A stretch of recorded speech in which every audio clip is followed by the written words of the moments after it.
कबीर परम ज्ञानी है, वो प्रतीक हैं। वो ये कह रहे हैं कि कामनी तो पैदा ही होती काम से।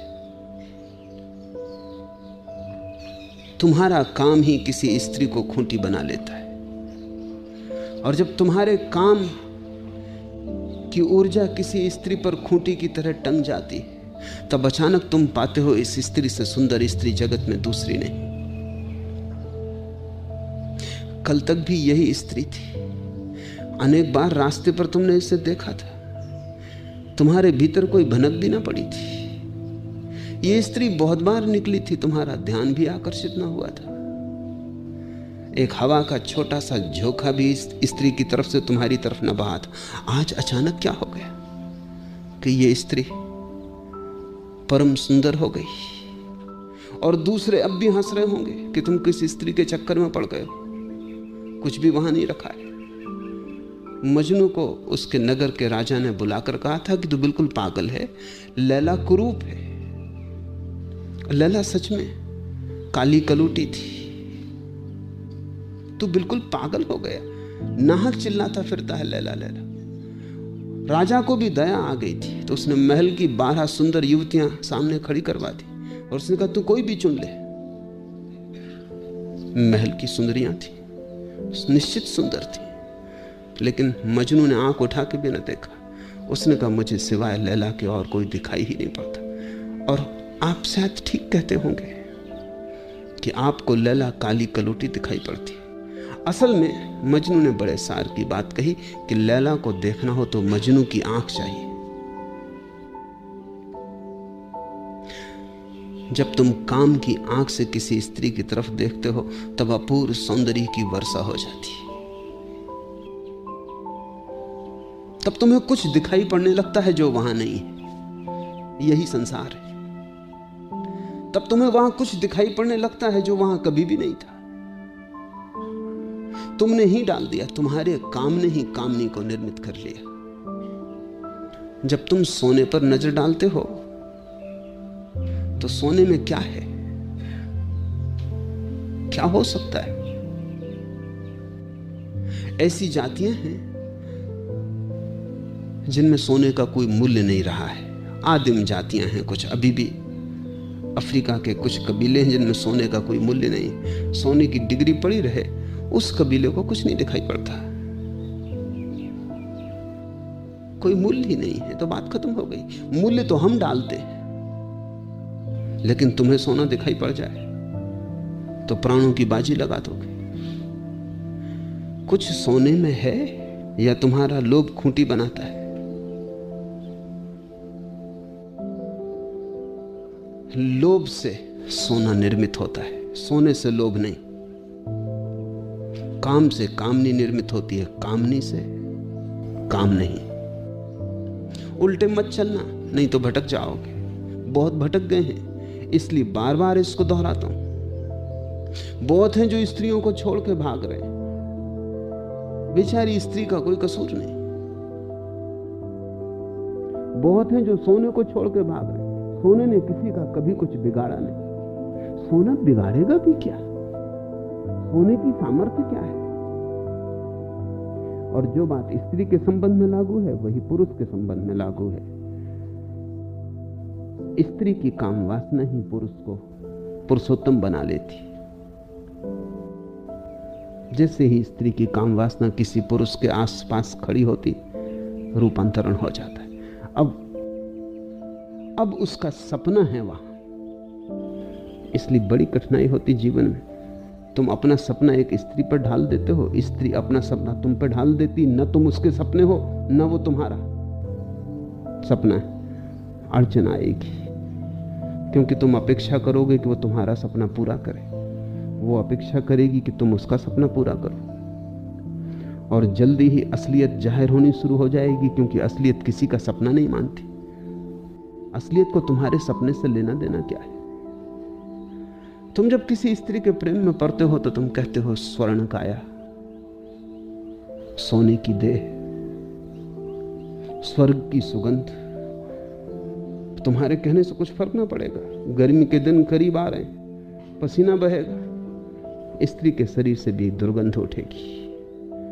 तब तुम लाख कहो स्वर्ग की सुगंध, तुम्हारे सपने को तोड़ के पसीने की बांस ऊपर आएगी, तब तुम मुश्किल में पड़ोगे कि धोखा हो गया।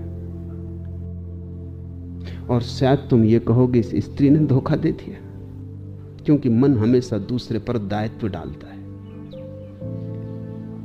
कहेगा ये स्त्री इतनी सुंदर न थी जितना इसने ढंग ढंग मरा रखा था, ये स्त्री इतनी स्वर्ण काया की न थी जितना इसने ऊपर से रंग रोगन कर रखा था। वो सब सजावट थी, श्रृंगार था। भटक गए, भूल में पड़ गए। स्त्री भी धीरे धीरे पाएगी कि तुम साधारण पुरुष हो, और जो उसने देवता देख लिया था तुमने, वो जैसे जैसे खिसकेगा वैसे वैसे पीड़ा और अड़चन शुरू होगी, और वो भी तुम पर ही दोष फेंकेगी कि जरूर तुमने ही कुछ धोखा दिया है, प्रवंचना की है। और जब ये दो प्रवंचनाएं प्रतीत होंगी कि एक दूसरे के द्वारा की गई हैं, तो कलह, संघर्ष, वैमनस्य, शत्रुता खड़ी होगी। तुम्हारा मन किसी और स्त्री की तरफ डोलने लगेगा, तुम नई खूंटी की तलाश करोगे। स्त्री का मन किसी और पुरुष की तरफ डोलने लगेगा, वो किसी नई खूंटी की तलाश करेगी, और इसी तरह तुम जन्मों जन्मों से करते रहे हो। लाखों खूंटियों पर तुमने सपना डाला, लाखों खूंटियों पर तुमने अपनी वासना टांगी, लेकिन अब तक तुम जागे नहीं, और तुम ये न देख पाए कि सवाल खूंटी का नहीं, सवाल कामनी का नहीं है, काम का है। ये तुम्हारा ही खेल है, तुम जिस दिन चाहो समेट लो, लेकिन जब तक समझोगे ना, समेटोगे कैसे? भागना कहीं भी नहीं है, तुम जहां हो वहीं अपने मन की वासनाओं के जाल को समेट लेना है, जैसे सांझ मछुआ अपने जाल को समेट लेता। ऐसे ही जब समझ की सांझ आती है, जब समझ परिपक्व होती, तुम चुपचाप अपना जाल समेट लेते हो। वो तुमने ही फैलाया था, कोई दूसरे का हाथ नहीं है, कोई दूसरा तुम्हें भटका नहीं रहा है। सोने का क्या कसूर है? तुम नहीं थे तब भी सोना अपनी जगह पड़ा था, तुम्हारी प्रतीक्षा भी नहीं की थी उसने। तुम नहीं रहोगे तब भी सोना अपनी जगह पड़ा रहेगा। भर्तृहरि ने अपने जीवन में उल्लेख किया है, राज्य छोड़ दिया, और राज्य ऐसे ही नहीं छोड़ दिया था, बड़ी परिपक्वता से छोड़ा था, जान के छोड़ा था। भोगा था जीवन को, और जीवन के भोग से जो पीड़ा पाई थी और जीवन के भोग में जो व्यर्थता पाई थी, उसके कारण छोड़ा था। लेकिन तब भी छोड़ते छोड़ते भी धुएं की एक रेखा भीतर रह गई होगी। जीवन जटिल है, परत दर परत अज्ञान है। एक परत पे छोड़ देते हो, दूसरी परत पे प्रकट होना शुरू हो जाता।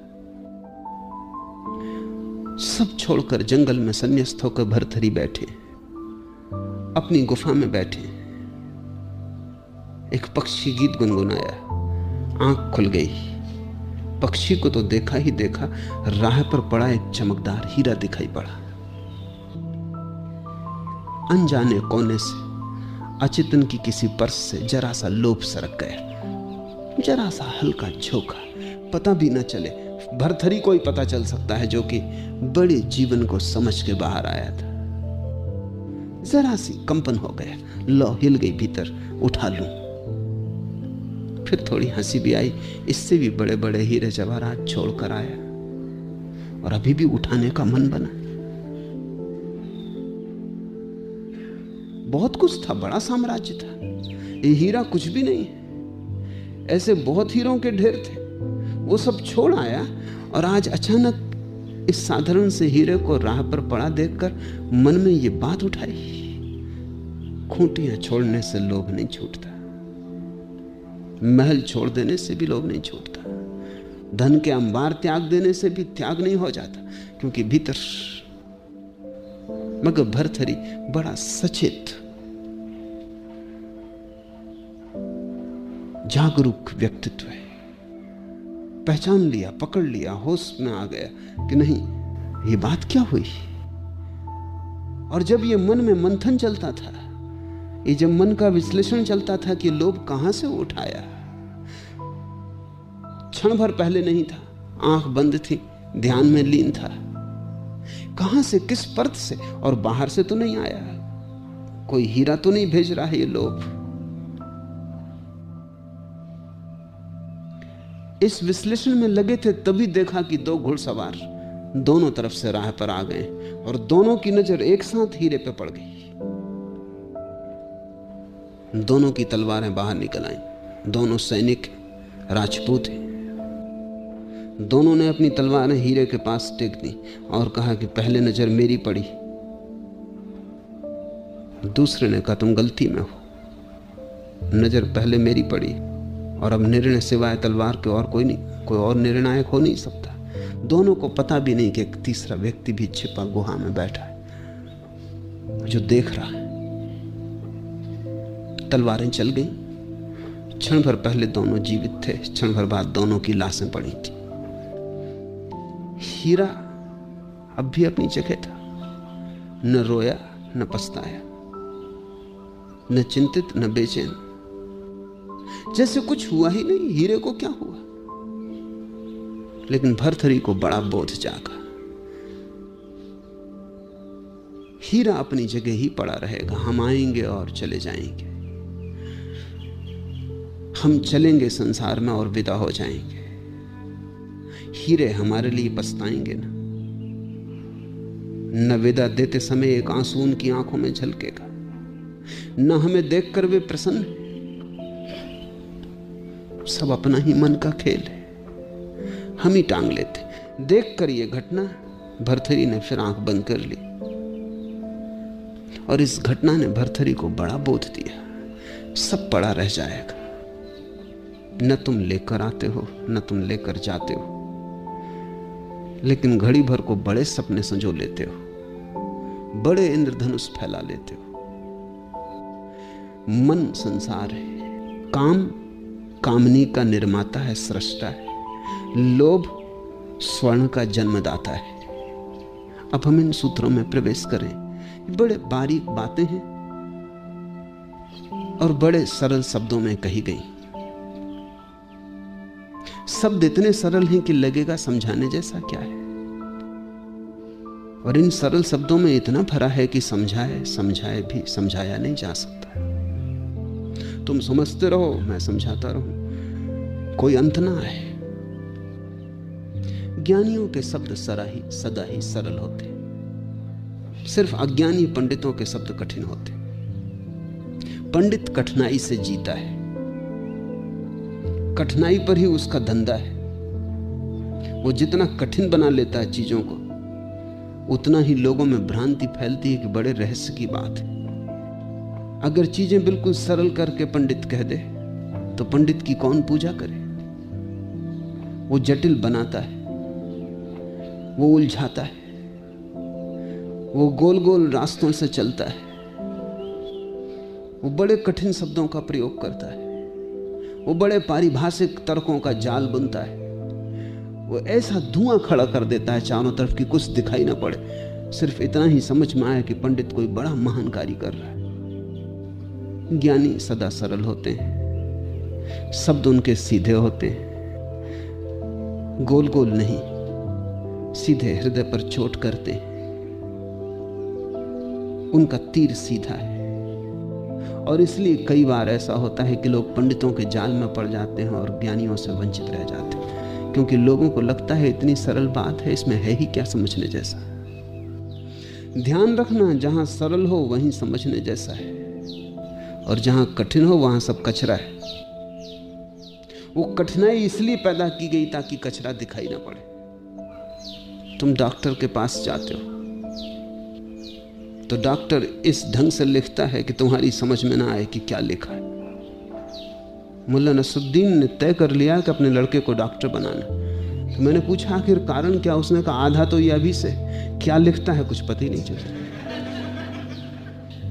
आधी योग्यता तो इसमें है ही, अब थोड़ा सा और है, सो पढ़ लेगा कॉलेज में, पता नहीं चलना चाहिए, क्योंकि जो लिखा है वो 2 पैसे में बाजार में मिल सकता है, और डॉक्टर लैटिन भाषा का उपयोग करता है जो किसी की समझ में ना आए। क्योंकि अगर वो उस भाषा का उपयोग करे जो तुम्हारी समझ में आती, तो तुम भी मुश्किल में पड़ोगे, क्योंकि तुम कहोगे ये चीज तो बाजार में 2 पैसे में मिल सकती, इसका 20 रुपया। तुम कैसे दोगे? 20 रुपया लैटिन भाषा की वजह से दे रहे हो। जो डॉक्टर का ढंग है वही पंडित का ढंग है। वो संस्कृत में प्रार्थना करता है, या लैटिन में, या रोमन में, या अरबी में, कभी लोक भाषा में नहीं। लोगों की समझ में आ जाए तो प्रार्थना में कुछ है ही नहीं, समझ में ना आए तो लोग सोचते हैं कुछ होगा। बड़ा रहस्यपूर्ण है। पंडित की पूरी कोशिश है कि तुम्हारी समझ में ना आए, तो ही पंडित का धंधा चलता है। ज्ञानी की पूरी कोशिश कि तुम्हें समझ में आ जाए, क्योंकि ज्ञानी का कोई धंधा नहीं है। कबीर के शब्द बड़े सीधे साधे, एक बेपढ़े लिखे आदमी के शब्द हैं, पर बड़े गहन हैं। वेद फीके, उपनिषद थोड़े ज्यादा सजाए संवारे मालूम पड़ते। कबीर के वचन बिल्कुल नग्न, सीधे, रत्ती भर ज्यादा नहीं, जितना होना चाहिए उतना ही। जगसों प्रीत न कीजिए समझ मन मेरा, स्वाद हेत लपटाइए को निकसे सूरा। संसार से प्रेम न कर मेरे मन, समझ, क्योंकि संसार से जिसने प्रेम किया, और संसार से अर्थ है तुम्हारे ही खड़े किए संसार से, वो भटका। भटका क्यों? क्योंकि वो सत्य को कभी जान ना सका। उसने अपने ही मन के रंग इतने डाल दिए सत्य में कि सत्य का रंग ही खो गया। उसने कभी स्त्री को सीधा ना देख पाया, देख लेता तो मुक्त हो जाता। बुद्ध कहते हैं क्या है स्त्री में? हड्डी मांस मज्जा। क्या है स्त्री की देह में? अस्थि पंजर। काश तुम काम को हटा दो तो दूसरे की देह में क्या दिखाई पड़ेगा? मलमूत्र, मांस मज्जा। लेकिन काम से भरी आंखें स्वर्ण काया को देखती।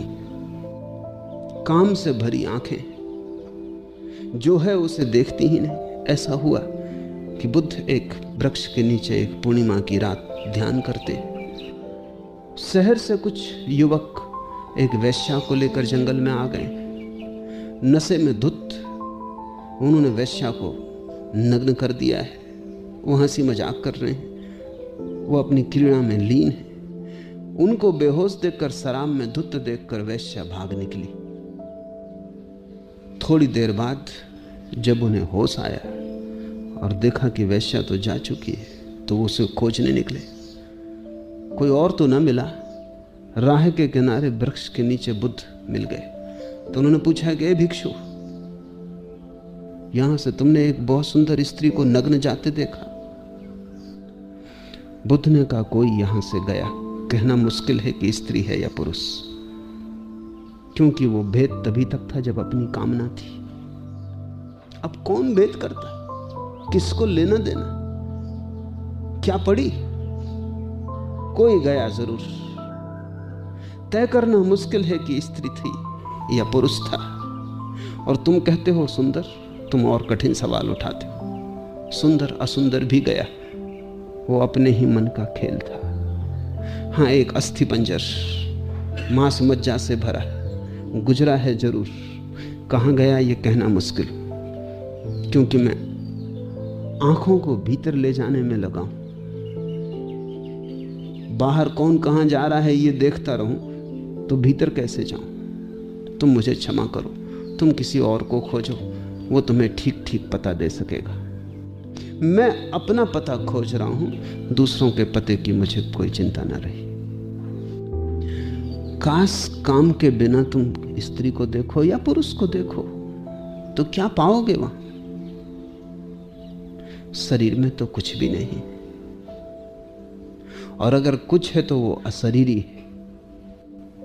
लेकिन काम की आंखें उसे तो देख ही ना पाएंगी। उस आत्मा को जो इस हड्डी मांस मज्जा की देह में छिपी है।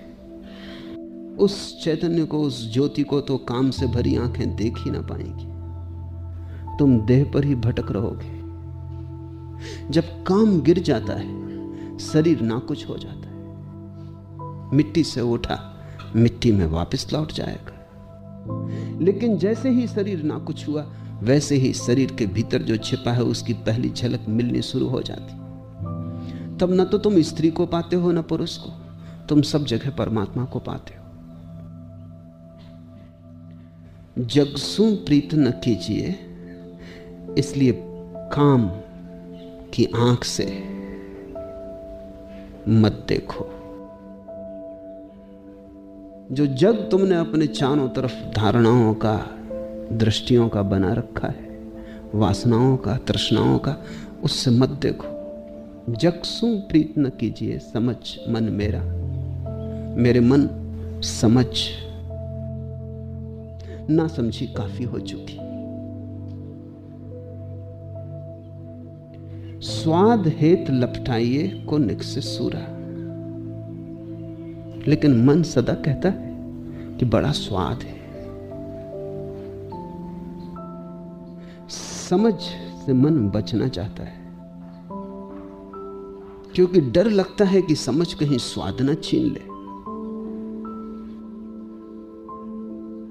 कहीं देख लिया स्त्री की मांस मज्जा को, हड्डी को, मलमूत्र को, भीतर छिपी हुई देह के जो स्थिति है, अगर एक बार दिख गई तो फिर स्वाद लेना मुश्किल हो जाए। पश्चिम में एक बड़ा विचारक है, मनोवैज्ञानिक है, विक्टर फ्रैंकल। वो हिटलर के कैद खाने में था और वहां उसने एक घटना देखी, और उस घटना के बाद उसका भोजन में रस चला गया, जो नहीं लौटा अब तक। कैसी घटना रही होगी। उसने देखा, कैदी थे, बस एक बार रोटी के कुछ टुकड़े मिलते थे और दिन भर भूख। लोग अपने टुकड़ों को बचाए रखते थे ताकि थोड़ा सा जब भूख लगेगी फिर खा लेंगे, फिर थोड़ा सा खा लेंगे। 24 घंटे की भूख। एक दिन उसने देखा कि एक कैदी को वमन हो गया, उल्टी हो गई। इसमें तो कुछ बड़ी बात ना थी, बहुत लोगों को वमन करते देखा होगा, लेकिन फ्रैंकल ने देखा कि वो उस वमन को ही उठा के फिर से खा रहा है। उसने अपने संस्मरणों में लिखा है कि उस दिन के बाद फिर मैं भोजन में रस नहीं रहा। भोजन करता हूं, मुझे वो आदमी जरूर दिखाई पड़ता है। एक बार तुम्हें सत्य दिखाई पड़ जाए तो बड़ा मुश्किल हो जाए। इसलिए तो मन कहता है समझ से बचो। ये समझदारी अपने काम की नहीं, ना समझी भली। नहीं तो स्त्री के देह पर हाथ रखोगे। कविता कहती है संग मरमरी देह, लेकिन अगर तुम्हें भीतर की मांस मंजा और हड्डी दिखाई पड़ रही हो तो संग मरमरी देह तुम न कह सकोगे। सत्य सब कविताओं को तोड़ देगा, तुम बड़ी मुश्किल में पड़ोगे। इसलिए मन कहता है समझ में मत पड़ो, ना समझी भली। इसलिए तो कहते हैं अज्ञान में भी बड़े आशीर्वाद छिपे। स्वाद ले लो, जल्दी क्या है, मन कहता है थोड़ा और स्वाद के साथ बड़ी हैरानी कि स्वाद काल्पनिक है और दूसरे से नहीं आ रहा है। दूसरे से आ नहीं सकता स्वाद तुम्हारा डाला हुआ है।